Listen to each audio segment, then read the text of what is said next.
Good afternoon friends. आज के इस वीडियो में बहुत ही एक इंटरेस्टिंग, बहुत ही रुचिकर जानकारी आप लोगों के साथ शेयर करने जा रहा हूं।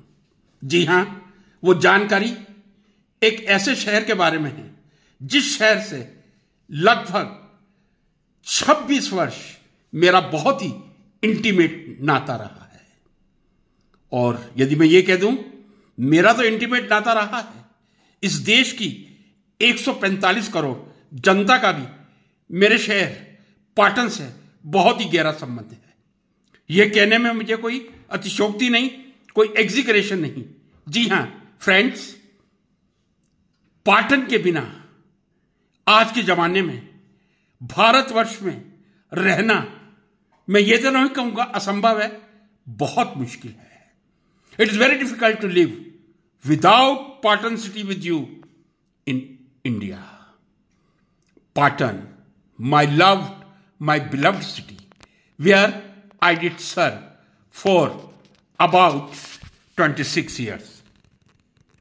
That university, earlier that was North Gujarat University, but later on the name was on the great scholar of Gujarati grammar, Shri Hemchandracharya ji. Now our university is known as Hemchandracharya North Gujarat University. जी हां, अपने मुंह से इन शब्दों का उच्चारण करते हुए ही एक गर्व की अनुभूति होती है, एक प्राउड फील होता है। एक हेमचंद्राचार्य जी की नगरी, एक गुजराती के बहुत बड़े स्कॉलर हेमचंद्राचार्य जी के नाम पर जो विश्वविद्यालय है वो उत्तर गुजरात विश्वविद्यालय है, जहां मुझे 26 वर्ष कार्य करने का अवसर मिला था। Friends, this is the picture of great scholar of Gujarati grammar Shri Hemchandracharya ji. Patan is the historical capital of Gujarat. जी हां, अहमदाबाद से पहले पाटन ही ऐतिहासिक नगरी थी गुजरात की। समूचे गुजरात की राजधानी पाटन थी। Famous historical capital is Patan. Now it is we know that is Ahmedabad और we say Karnavati, but Patan is the historical capital of our beloved Gujarat. Friends, एक यूनिवर्सिटी का किसी शहर में होना उस शहर को पवित्रता के अटूट बंधन में बांध देता है।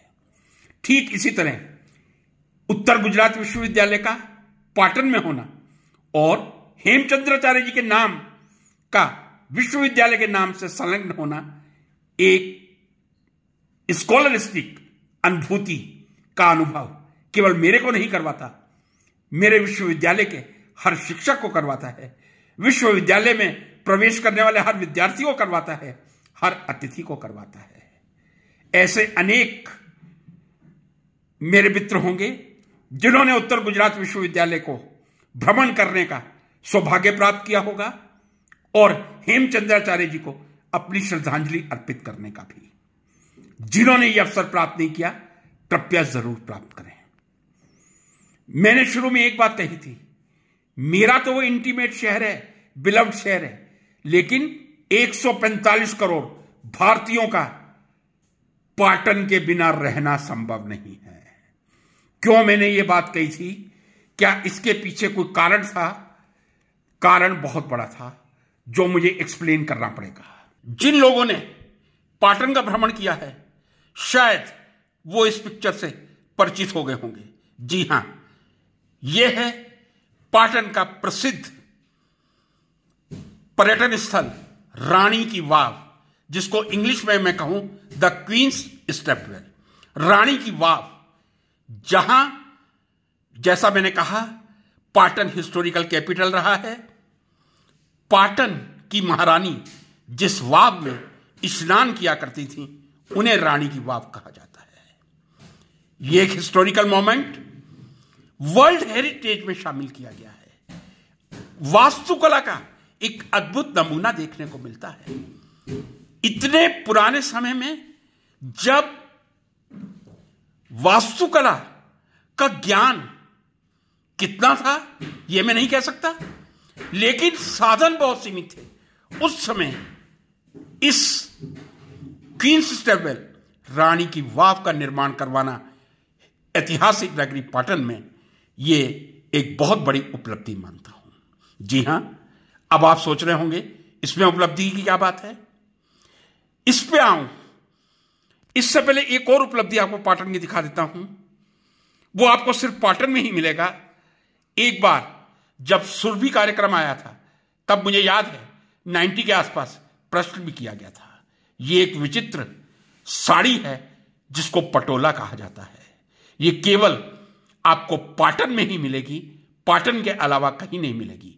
तत्कालीन पाटन के महाराजा ने महाराष्ट्र से लगभग 50 परिवारों को बुलवाकर इस अद्भुत कला के नमूने को विश्व के अलग अलग कोनों तक पहुंचाया था। अभी वर्तमान में लगभग 2 या 3 परिवार इस कला को संजोने में लगे हुए हैं। और मैं समझता हूं पाटन में जो भी आएगा, रानी की वाव और रानी की वाव के बाद पटोला नहीं देखे ऐसा हो ही नहीं सकता। स्त्रियों के लिए तो पटोला अपने आप में एक अभूतपूर्व आकर्षण होता है। क्या विशेषता है इसकी? जी हां, इसकी विशेषता यह है, यह पूरी तरह हाथों से बुनी जाती है। पूरी तरह आज के जमानों में हाथों से साड़ी बुनी जाती है और जो कलर किए जाते हैं वो धागों पर हाथ से किए जाते हैं। किसी जमाने में कुछ वर्षों पूर्व तक पूरी तरह प्राकृतिक रंगों का ही उपयोग होता था। हो सकता है आजकल कुछ सिंथेटिक कलर्स का उपयोग हो, लेकिन वास्तुकला का नमूना रानी की वाव और पहनावे में पटोला साड़ी का विश्व में कोई दूसरा नमूना नहीं हो सकता। थोड़ी कीमत ज्यादा है, आप चौंकिएगा नहीं, मेहनत भी उतनी ही होती है।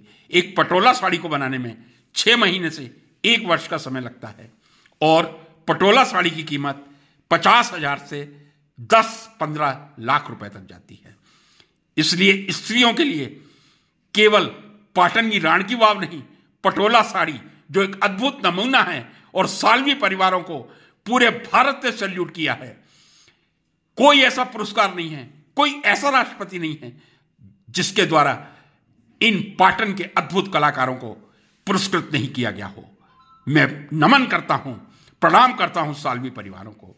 एक बार पुनः लौटकर अपने प्रश्न पे आता हूं। यह रानी की वाव, मित्रों, जिन्होंने पाटन नहीं घूमा, मैं मानता हूं शायद भारत की बहुत छोटी सी ऐसी जनता होगी जिसने पाटन का भ्रमण किया होगा और रानी की वाव का भ्रमण किया होगा। लेकिन क्या हमने ये चित्र कहीं देखा है? जी हां, ये चित्र आपको मिल जाएगा। और इसीलिए मैंने कहा था इसके बिना सरवाइव करना, जीना इम्पॉसिबल तो नहीं, लेकिन बहुत कठिन है। मित्रों, 2016 में भारत सरकार ने जो नए 100 के नोट पर्पल कलर में प्रकाशित किए थे, वो मैं उसका नमूना आपके सामने पेश कर रहा हूं। ये 100 रुपए का नोट आप अच्छी तरह देख लीजिए। यही नोट आज के टाइम में आप लोग उपयोग करते हैं। ये 100 रुपए का नोट 500 रुपए के बिना काम चल सकता है, उससे आगे तो आपके पास कोई विकल्प बचा ही नहीं है। लेकिन 100 रुपए का नोट हर व्यक्ति की जेब में होता है। क्या आपने कभी इसको उल्टा करके देखा है? जी हां, मैं दिखाता हूं। ये मैंने इस नोट को उल्टा किया है और इस पर जो मैं एक छवि आपको दिखाने की कोशिश कर रहा हूं, रंग अलग है लेकिन लगभग ये वही छवि है जो सामने मैंने आपको लैपटॉप पे दिखाई है। दोनों तुलनात्मक रूप से दिखा रहा हूं। जहां कहीं 100 रुपए का वर्तमान भारतीय मुद्रा का नोट होगा, वहां रानी की वाव होगी और वो रानी की वाव पाटन में ही है। तो पाटन है तो आपका जीवन सुलभ है। 100 रुपए के बिना काम नहीं चलता, 500 रुपए के बिना चल सकता है। यदि आप भ्रमण करते हैं, घूमते हैं, जीवन निर्वाह करते हैं, पाटन के साथ में ही करते हैं, बिना 100 रुपए के यदि आप अपना जीवन निर्वाह नहीं कर सकते तो बिना 100 रुपए के आप पाटन से दूर भी नहीं रह सकते। जी हां, ये मेरी सुंदर नगरी पाटन हर किसी के जेब में केवल कुछ इंच की दूरी पर है। जरा जेब से निकाल के 100 के नोट की खूबसूरती को, इस वास्तुकला की खूबसूरती को देखने का प्रयास करें। मित्रों, ये मेरा वीडियो आपको अच्छा लगे, लाइक करें, शेयर करें, सब्सक्राइब करें। पाटन की धरा को, मैं पाटन राजधानी को, हिस्टोरिकल कैपिटल को और हेमचंद्राचार्य जी को अपने अंतःकरण से नमन करता हूं। नमस्कार, धन्यवाद मित्रों।